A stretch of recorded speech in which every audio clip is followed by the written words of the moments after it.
Сәлем менің сүйікті көрермендерім. Менің каналыма қош келдіңіздер.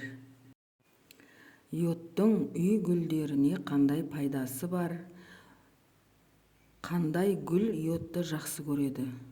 Және де оны қалай пайдалану керек, сол туралы бүгін пайдалы ақпарат беретін боламын. Егер менің каналыма жазылмаған болсаңыз, жазылып, лайк басып, комментария жазып, менің қызықты пайдалы видеоларымды көріңіздер. Герань не болмаса пеларгония йодты қатты жақсы көреді. Гүлдер жақсы гүлдеу үшін қарапайым йодты пайдалансаңыз болады.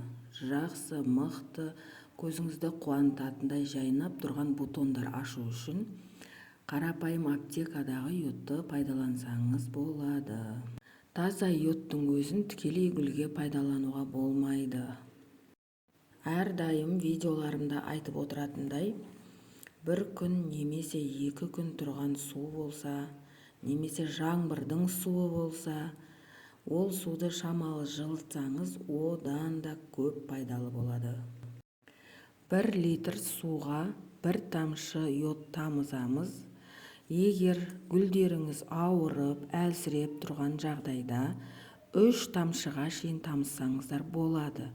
Бірақ йодты нормадан артық пайдалануға болмайды.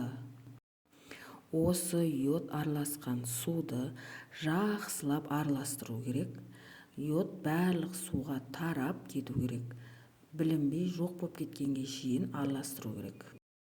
Және де бұл йод араласқан суды гүлдің тамырына тікелей құюға болмайды.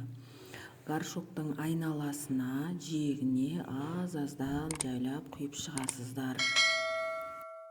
Бұл дәруменді йод араласқан суды 3 аптада 1 рет берсеңіз жетеді гүліңізге.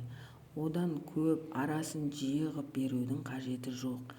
Себебі гүліңізге зиян келтіріп аласыз. Йодтың гүлдерге қандай пайдасы бар?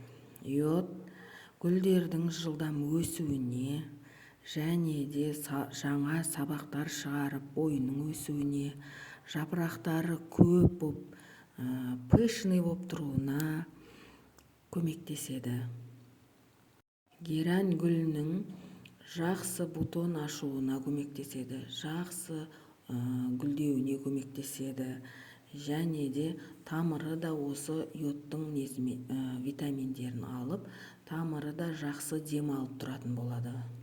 Ал егерде герань гүлдеріңіз жапырағы түсіп, не болмаса әлсіреп ауырып тұрған жағдайда болса, дәл осы йодты пайдалансаңыз, герань гүліңіз қайтадан жайқалып өсетін болады. Жаңа жапырақ шығарып, жаңа сабақ шығарып, жапырақтары қанық жасыл болып өсетін болады.